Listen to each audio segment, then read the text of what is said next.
바랍니다. 자, 성경책 위에 우리의 두 손을 얹고 믿음을 고백드리겠습니다. 저는 예수 믿어 구원받았습니다. 저는 예수 믿어 하나님 자녀 되었습니다. 저는 예수 믿어 천국 백성 되었습니다. 한 주간 주신 한 주간을 최선을 다해 살겠습니다. 말씀을 아멘으로 순종하겠습니다. 아멘. 그런 삶이 되기를 간절히 부탁을 드립니다. 하나님을 사랑하신 분은 아멘 하시기 바랍니다. 그 자녀가 잘 되기를, 자식이 잘 되기를 바라는 것은 모든 부모의 공통적인 마음일 거예요. 아무리 못난 자식이라 할지라도 부모의 눈에는, 부모의 마음에는 자식이 보물과 같은 그런 존재인 것입니다. 성경에도 보니까 부모가 자식이 떡을 달라 하면 돌을 줄 부모가 없다 그랬고, 또 생선을 달라 하면 뱀을 줄 부모가 없다 그랬잖아요. 빵을 달라는데 에이 이빨이나 분질러져라 귀찮다고 돌을 건네주는 부모가 없고요. 생선을 달라고 그랬는데 에이 물러 죽어라 그러면서 뱀을 줄 부모가 없다 그랬습니다. 악한 자라도, 악한 사람들도 다 자기 자식에게는 그렇게 잘해주고 있다, 보배로운 존재이기 때문에 그렇다, 그렇게 이야기를 하고 있습니다. 부모에게는 자식이 최고인 것이죠. 또 소중한 존재이기 때문에 그렇습니다. 그렇다면 하나님 보시기에 예수를 믿는 우리는 하나님이 어떤 존재로 우리를 바라보시는가? 이사야 43장 4절 말씀에 보면 자녀된 우리를 어떻게 이야기하는가? 거기 보배롭고 존귀한 존재다, 우리에게 그렇게 이야기를 하고 있습니다. 우리를 보배롭게 해요. 우리가 세상에서 가장 존귀한 존재다, 그렇게 이야기를 하고 있습니다. 하나님이 그의 자녀 삼으신 이스라엘 백성들에게 하나님은 세상에서 가장 뛰어난 민족으로 하나님이 세워주셨잖아요. 심지어 이름까지도 이기는 자다, 그 이름의 뜻에 이스라엘로 그렇게 명명해 줬던 것을 알 수가 있습니다. 그런데 그들은 하나님의 그 간절한 기대와 소망이 미치질 못하고 말았습니다. 하나님이 그들을 딱 저울로 재보니까 함량 미달이다, 그런 이야기입니다. 정량이 부족하다, 그런 이야기입니다. 하나님이 원하시는 수준만큼 이스라엘 백성들이 따라주질 못했다, 그런 이야기죠. 그래서 이사야서 서론을 보면 하나님이 이스라엘 백성들을 향해서 섭섭한 마음을 거기다가 표현을 하고 있는데, 그들은 분명히 하나님의 기쁨이고 보람이 돼야 되는데 하나님 마음에 근심을 끼치고 말았던 것을 알 수가 있어요. 그래서 주님이 말씀하시는데 너희는 짐승보다 못한 백성이다 그랬습니다. 범죄한 나라요, 허물진 백성이요, 행악의 종자요, 행위가 부패한 족속들이다 그랬습니다. 하나님이 얼마나 실망이 컸으면 하나님이 선택해 세운 이스라엘 백성들, 자기 백성에게 하나님이 그토록 강한 표현을 했을까? 발바닥에서부터 정수리까지 성한 것이 없고 상하고 터지고 먹는 자국이 선명한데도 하나님은 그것을 짜고 싸매고 상처에 기름 부어 치료하지 않겠다, 그렇게 말씀을 하고 계세요. 다시는 너희들과 엮이고 싶질 않아, 엮이고 싶질 않아 그랬어요. 나 신경 쓰고 싶질 않아, 너희들에게 관심 두고 싶질 않아, 하나님이 그렇게 이야기를 했어요. 정머리가 떨어진다, 그런 이야기예요. 얼마나 하나님의 마음이 아팠으면 하나님이 친히 선택해 세운 백성, 하나님의 축복 가운데 거하도록 하나님이 날마다 그들의 삶을 인도한 백성인데도 불구하고 하나님 마음이 아파서 정말 보기에도 나는 너희들 정머리 떨어져, 그런 말씀을 하셨어요. 그래서 그들이 사는 땅이 황폐해지고 그 땅마저도 이방인의 침략을 받을 것이다 그랬습니다. 그래서 이스라엘 땅에는 어떤 사람도 살 수 없는 그런 땅으로 만들어버리겠다. 하나님이 그렇게 말씀을 하신 거예요. 심지어 너희가 드리는 제물을 받지 않을 거야. 너희는 성전 마당 뜰만 밟고 그렇게 가는 악한 자리다. 그렇게 이야기를 해줍니다. 여러분, 이렇게 패역한 백성, 어리석은 백성, 하나님의 마음을 아프게 했던 백성인데도 불구하고 하나님은 저들을 다시 품어주시기로 그렇게 하나님이 말씀하고 계십니다. 차마 하나님이 버리지를 못하신다. 그런 이야기입니다. 그래서 싫어, 가까이 하기 싫은 썩어 정말 냄새가 펄펄 풍기는 그런 백성을 하나님이 다시 안아주시겠다. 다시 돌아오라. 그렇게 말씀을 하고 있습니다. 이사야서 1장 5절 말씀에 야곱 족속아 오라 그랬습니다.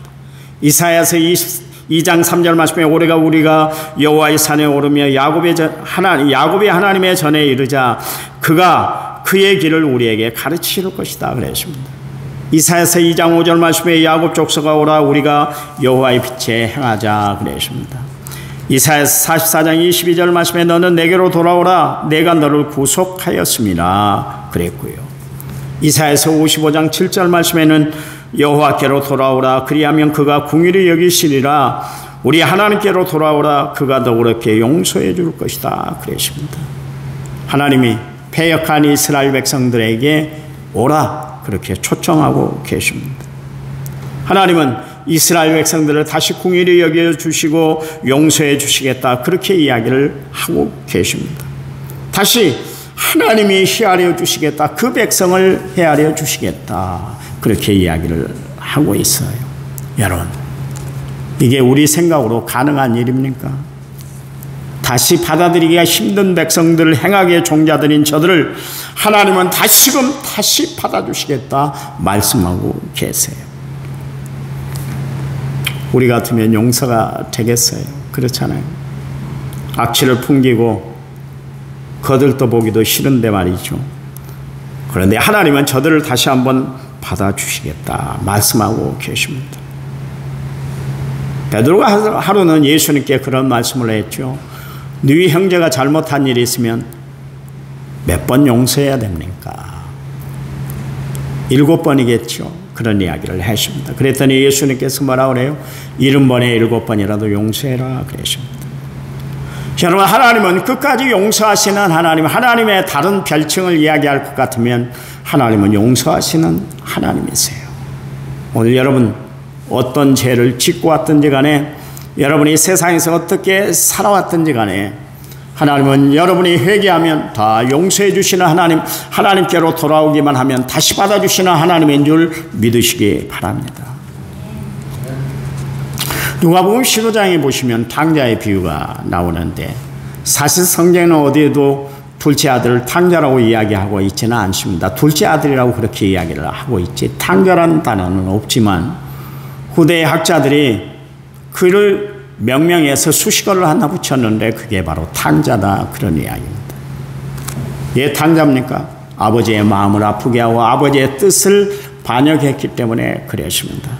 결국 그는 아버지에게 받을 미리 상속금을 받아가지고 이방 나라로 떠났습니다. 아버지가 얼마나 말렸을까요? 그렇게 가면 안 돼. 너 분명히 실패하고 돌아올 텐데 안 된다니까. 조금만 좀 더 기다려볼 수 없겠니? 내가 때가 되면 너를 분명히 분가시켜 줄게. 그리고 너에게 돌아갈 상속금을 다 물려줄 거니까 그때까지 좀 기다리면 안 되겠어? 얼마나 말렸겠어요? 지금 가면 안 돼. 너 분명히 인생 망칠 거야. 별 이야기를 다 해도 그 아들은 아버지의 말이 귀에 들어오질 않았습니다. 그의 마음은 아버지에게서 이미 떠났다 그런 이야기죠. 매정한 아들, 아버지의 간청을 떠나 결국 지 세상 살아보겠다고 매몰차게 하고 떠나갔던 둘째 아들. 여러분, 이 아들 그쯤 되면 그 아들 보고 싶지 않을 거예요. 다시는 아들로 만나고 싶지 않았을 텐데 아버지는 그 아들이 집을 나간 그 순간부터 그 아들이 돌아올 때까지 결코 잊지 않았다 그런 이야기예요. 그래서 이 아버지의 특징이 하나가 생겼는데 그게 뭐냐면 시간만 나면 동구 밖을 쳐다보는 것이었습니다. 언젠간 저 아들이 저 길로 다시 돌아올 텐데 그러면서 기다리고 있었어요. 혹시 오늘이나 내일이나 이 아들이 돌아올까? 온통 관심은 집 나간 아들 생각뿐이었던 것을 알 수가 있습니다. 그런데 둘째 아들이 거지꼴이 돼서 돌아왔잖아요. 온몸에서 냄새를 다 풍기고 정말 사람다운 모습으로 그렇게 다가오질 않았는데 불구하고 아버지는 아들을 꽉 안아줬어요. 왜 나갔어?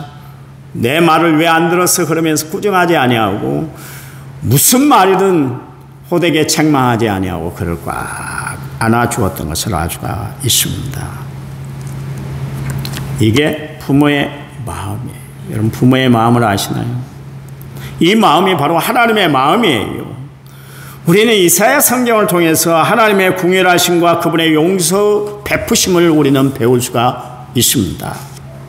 그 하나님이 이사야서 60장 1절 말씀에서 이스라엘 백성들에게 말씀하는데 일어나라 빛을 발하라 말씀하고 계십니다. 지금 이스라엘 자체는 어두운 가운데 거하고 있는데도 불구하고 그들에게는 미래도 희망도 아무것도 없이 살아가고 있는데 빛을 잃어버린 어둠 자체인데 그런데도 불구하고 그들이 제 스스로 일어날 재간도 없는데 힘도 없는데 그런데도 하나님은 저들을 향해서 일어나라 그리고 빛을 발하라 말씀하고 계세요. 하나님은 어떤 하나님이에요? 불가능을 가능케 하시는 하나님인 줄 믿으시기 바랍니다. 말씀대로 이루시는 하나님인 줄 믿으시기 바랍니다. 그 하나님을 의지하고 살아가면 여러분이 어떤 형편, 어떤 처지, 어떤 상황에 처했든지 간에 다시 일어날 수 있을 줄 믿으시기 바랍니다. 빛을 발하는 우리의 제 사명을 감당하고 하나님 앞에 믿음으로 바로 서는 주의 백성들로 세워지는 줄 믿으시기 바랍니다. 그 하나님의 어떤 하나님의 물이 변하여 포도주가 되게 하신 하나님 아니십니까? 나사로를 살려내셨고 해당장 딸 야이로 해당장 야이로의 딸을 살려내신 하나님이세요. 그분이 달리다금 소녀야 일어나라 말씀할 때 그 기적이 베풀어져 결국 그 소녀 아이가 일어나서 걸었다. 성경에 그렇게 기록하고 있잖아요. 그 기적이 하나님이 이스라엘 백성들을 향해서 말씀하시는데 일어나라 말씀하고 계세요. 그 이야기는 무슨 이야기입니다? 더 이상 주저앉지 말아라 그런 이야기예요. 일어날 용기도 힘도 없는 저들에게 주님이 일으켜 세워주셨어요. 빛을 발하라 말씀하고 있는데 이 이야기는 뭐예요? 이전의 영광을 다시 회복하게 될 거야. 걱정하지 마. 내가 너희들로 하여금 새롭게 출발하도록 내가 힘줄 거야. 그런 이야기입니다. 아시나요? 여러분 하나님은 어느 날 어둠 가운데 살고 있던 나를 일으켜 세워주셨잖아요. 나의 손을 잡아주시면서 일어나라 나와 함께 가자. 사랑하는 자여 나와 함께 가자. 주님이 그렇게 말씀하셨잖아요. 그러면서 너희는 세상의 빛이다 그렇게 이야기를 하셨어요. 여러분 예수님이 나에게 다가오심으로 말미암아 하나님이 나와 함께 하심으로 말미암아 나는 세상의 빛이 되었어요. 어둠을 걷어낸 빛의 삶을 살게 되었다 그런 이야기입니다. 여러분 그 빛을 봐라. 나는 결국 소망의 사람이 되었고 그 빛을 받음으로 말미암아 나는 구원받은 하나님의 백성이 되었고 그 빛을 받음으로 말미암아 나는 영광 가운데 하나님의 영광 가운데 거하는 주의 백성이 되었던 것을 알 수가 있습니다. 그 빛을 받았기 때문에 나는 매일 기쁘고 즐거운 삶을 살아가게 된 거예요. 여러분 세상에 낙심천만에 있던 나를 여러분 누가 일으켜 세워주던가요? 희망이라고는 하나도 찾아볼 수 없었던 나, 기쁨이라고는 한 구석도 찾아볼 수 없었던 나, 삶의 의미도 모른 채 그럭저럭 살아갔던 나에게 다가와서 내 손을 잡아주고 일으켜 세워주며 삶의 의미를 깨닫게 해주신 분이 누구시던가요? 바로 나의 구원자 되신 예수 그리스도 생명의 주관자 되신 하나님이신 줄 믿으시기 바랍니다. 믿으시기 바랍니다. 하나님의 위로와 쏟아부어 주시는 은혜로 우리가 이렇게 살아가고 있잖아요. 여러분 능력으로 지금 이렇게 살아가고 있는 거 아니잖아요. 여러분이 건강 지켜낼 수 있어서 여러분 건강 지키고 살아가는 거 아니잖아요. 그렇잖아요. 하나님이 나를 붙잡아 주시는 은혜 때문에 살아가고 있는 줄 믿으시기 바랍니다. 거기 1절과 2절 말씀해 보니까 하나님은 그의 백성을 이스라엘을 호칭하는데 뭐라고 그랬냐면 나의 종 야곱아 그러면서 부르고 있습니다. 여러분 야곱이 어떤 존재입니까? 자기밖에 모르고 살았던 아주 야비한 사람이 바로 야곱이에요.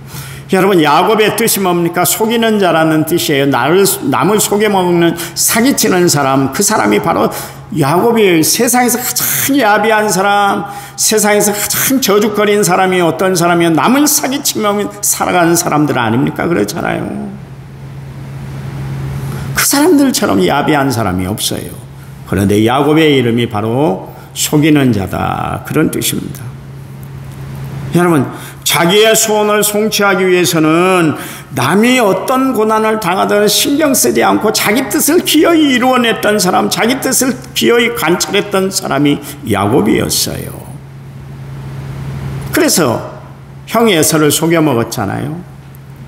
아버지 이삭을 속여먹고 외삼촌 라반을 속여먹었던 사람, 그 사람이 바로 야곱이었습니다. 그런데요 하나님이 이 야곱을 바로 세워놓기 위해서 형 에서를 만나게 만들잖아요. 그래서 야복강가에서 그렇게 하나님의 천사와 씨름하도록 하나님 만들어 놨어요. 그래야 이전에 야곱은 도저히 저를 사용할 수가 없었기 때문에 하나님이 어떻게 했든지 간에 이 야곱을 변화시켜야만 하나님 백성으로 이스라엘의 족장의 이름으로 올릴 수가 있기 때문에 하나님께서 그를 약복강가로 인도하시고 예서를 만나도록 그렇게 하나님이 역사하셨어요. 그 약복강가에서 하나님의 천사와 씨름함으로 이겼어요. 천사를 이겨먹는 사람이 되십니다. 그래서 너는 더 이상 이제 야곱이 아니라 속이는 자 야곱이 아니라 이스라엘이야. 하나님이 그의 이름을 계명시켜줬던 것을 알 수가 있습니다. 여러분 이스라엘이란 뜻이 뭡니까? 이기는 자다, 그런 뜻이에요. 속이는 자 야곱이 이기는 자 이스라엘로 하나님이 바꿔주셨다, 그런 이야기예요. 결국 야곱은 약복강가에서 자신을 변화시킨 그 하나님을 만나게 되셨습니다. 하나님이 그를 쓰시기 위해서 그 자리에 거꾸로 앉아서 기도하게 만드시고 하나님을 만나는 분이엘의 영광을 그가 맞도록 하나님이 역사했던 것을 알 수가 있습니다. 그래서 거기 하나님이 뭐라 그랬냐면 나의 종 야곱아 그리고 나의 택한 이스라엘아, 2절 말씀에 나의 종 야곱 내가 택한 여수로나, 그렇게 이야기를 하고 있습니다. 하나님의 손에 붙들린 야곱, 그가 드디어 하나님 앞에 변화되었던 것을 알 수가 있습니다. 여러분 하나님을 만난 모든 사람들은 다 변화가 되는 줄 믿으시기 바랍니다. 이 아침에 하나님을 만남으로 말미암아 여러분이 변화된 하나님의 사람들이 다 되시기를 간절한 마음으로 부탁을 드립니다. 변화된 삶을 살아야 돼요. 하나님은 속이는 자 야곱, 버러지 같은 야곱을 사용하셨어요. 그리고 그를 이기는 자로 하나님이 바꿔놓으시더니 어떻게 됐어요? 그의 아들을 통해서 이스라엘의 12지파의 기초를 만들도록 하나님이 그렇게 역사했던 것을 알 수가 있습니다. 우리가 야곱을 통해서 배우는 것이 뭡니까? 하나님은 못 쓰는 사람이 없으시다, 그런 이야기예요. 내가 변화되지 않으려고 그러니까 하나님의 은혜를 체험하지 못하고 내가 하나님의 사람으로 살아가지 못하는 것이지, 정말 여러분이 그리스도 안에 있으면 다 변화가 돼요. 변화가 된다니까요. 변화가 돼요. 저를 보세요. 저를 보세요. 다른 데 보지 마시고 저를 보세요. 저를 보세요. 권사님 저를 보세요. 변화되지 않을 사람이 없어요. 하나님은 변화시키는 분이시기 때문에 그러십니다. 변화돼요. 목사님 나는 안 변해요. 변하려고 노력하는데도 안 돼요. 다시 돌아가요. 다시 돌아가요. 돌아가는 것이 어디 있어요? 여러분이 방향전환을 잘못했기 때문에 그렇지, 방향전환을 적당히 했기 때문에 그렇지, 방향을 전환해 봐 보세요. 변화가 돼요. 변화된다니까요. 바울 변화될 사람 아니에요. 악하기로는 얼마나 악한 사람이에요. 피도 눈물도 없는 사람이 바울이요. 자기 의를 나타내기에 힘썼던 사람, 교회를 핍박하는 일에 가장 열심을 두고 살았던 사람이 바울이요. 오히려 예수 믿는 사람들을 어떻게 해서든지 옥에 가두고 죽이는 일에 앞장섰던 사람이 바울이었어요. 세상이 흉악해도 이렇게 흉악한 사람이 어디 있어요? 그가 이야기한 대로 디모데전서 1장 12절 15절 말씀이 뭐라 그랬어요? 나는 비방자고 박해자고 폭행자고 죄인 중에 괴수라 그랬어요. 칠삭둥이였다가 말주변도 없는 사람이고 자기 잘난 의로 날마다 살았던 사람이 바울인데, 그 바울이 변화가 되니까 어떻게 됐습니까? 하나님의 뜻을 이루는 사람이 됐어요. 믿음, 소망, 사랑, 이 세 가지는 항상 있지만 그 중에 제일은 사랑입니다. 그러면서 하나님의 사랑을 증거하며 자신의 생명을 아낌없이 주께 드리고 살았던 사람이 바울이었던 것을 알 수가 있습니다. 하나님이 왜 구약에서는 다윗을, 신약에서는 왜 바울을 그렇게 하나님이 높이 들어 사용하셨을까? 다른 거 아니에요. 이들의 인물을 통해서 하나님이 어떻게 역사하시는가 그 손길을 바라보라고 하나님이 우리에게 다윗과 바울을 우리에게 소개하고 있는 것을 알 수가 있어요. 여러분 변하지 않는다고 이야기하지 마세요. 여러분이 온전히 정말 하나님 은혜 안에 확 젖어들면 변하게 돼 있어요. 아직도 여러분이 타다 남은 검게 그슬린 나무에 불과하니까 변화가 되지는 않은 거예요. 정말 그리스도의 은혜 안에 꽉 붙잡혀 살아가면 반드시 변화될 줄 믿으시기 바랍니다. 하나님이 이 야곱을 변화시켰잖아요. 흉악한 귀신 들렸던 거라사 광인, 또 7 귀신 들렸던 막달라 마리아가 보세요. 예수님을 만남으로 말미암아 온전한 사람이 됐는데 주의 복음을 증거하고 예수님의 부활 소식을 제일 먼저 알리는 그런 하나님의 일에 위대하게 쓰임받는 사람들로 저들이 변화됐던 것을 알 수가 있지 않습니까? 돈밖에 모르고 살았던 수전노 삭개오, 여리고성의 세리장 삭개오가 변화돼서 세상 줄은 다 끊어버리고 하나님의 은혜의 밧줄을 붙들고 사는 사람이 되었던 것을 알 수가 있지 않습니까?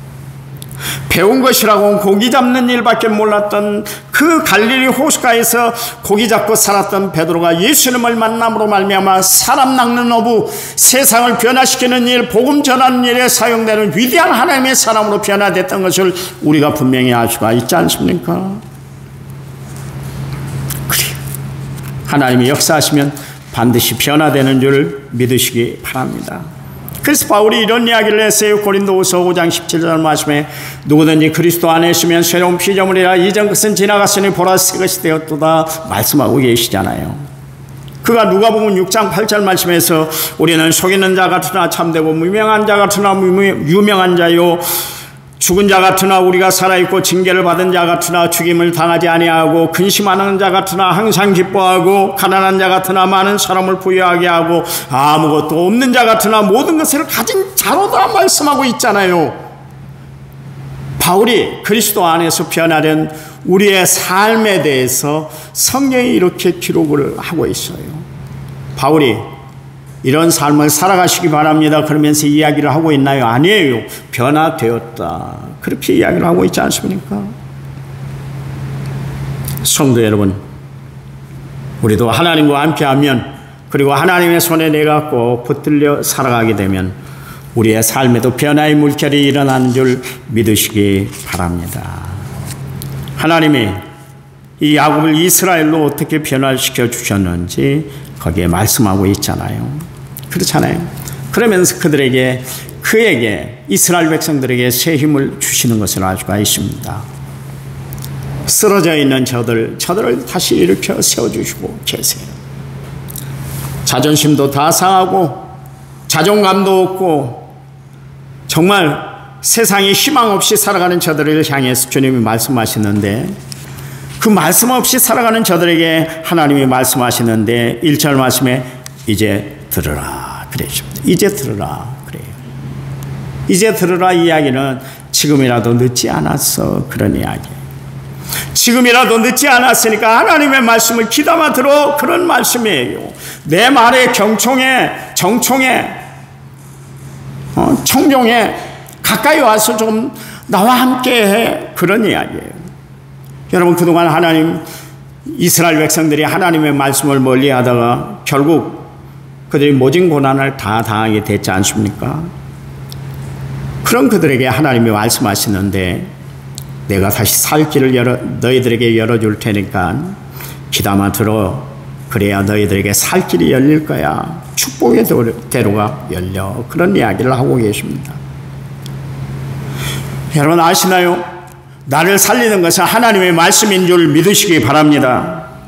나사로가 예수님의 말씀, 나사로야 나오라, 그 말씀을 듣고 무덤 속에서 나왔잖아요. 아까 말씀드린 것처럼 해당장 야이로의 딸이 예수님의 말씀, 달리다고 마시는 그 말씀, 소녀야 일어나라, 그 말씀을 듣고 그 아이가 살아난 줄 믿으시기 바랍니다. 하나님의 말씀이 나를 살려요. 왜요? 하나님의 말씀은 생명의 말씀이기 때문인 줄 믿으시기 바랍니다. 여러분, 그 말씀을 의지하고 말씀 듣는 일에 최선을 다해 살아가는 믿음의 성도들이 되시기를 이 아침에 여러분에게 간절한 마음으로 부탁을 드립니다. 말씀이 여러분의 삶의 중심이 되시기를 간절한 마음으로 부탁을 드립니다. 하나님 감사합니다. 주가 주신 말씀, 주가 우리와 함께 하시는 이 귀한 말씀을 날마다 마음판에 새기고 말씀 듣기를 사모하며 살아가는 저희들 삶이 되도록 축복해 주시옵소서. 예수님의 이름으로 기도했습니다. 아멘.